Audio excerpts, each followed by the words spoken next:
ये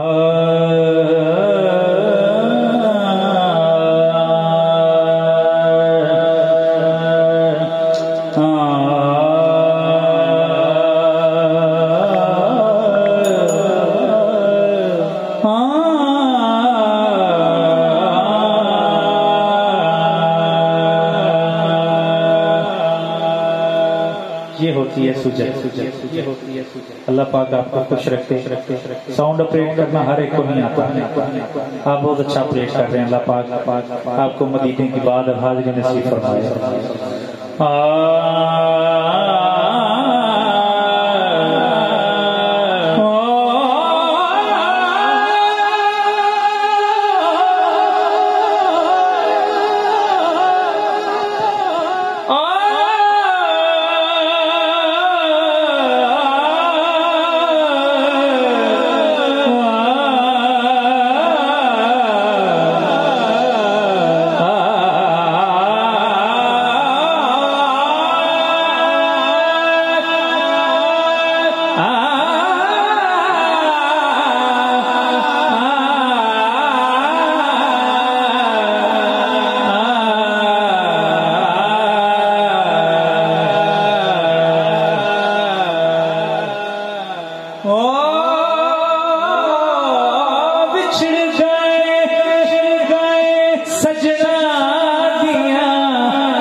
हकीमा तबीबा बस दी गल नहीं गल मेरी मर्ज़दा हो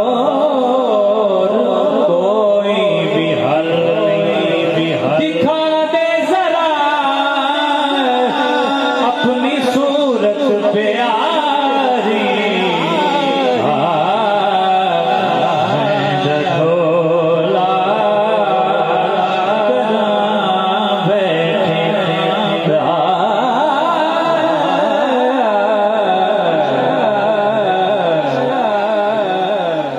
भाई का एक शेर रह गया वो दाता हजूर क्यों टीवी पे आपने लाइव वो सुना तो चले मैं पढ़ देता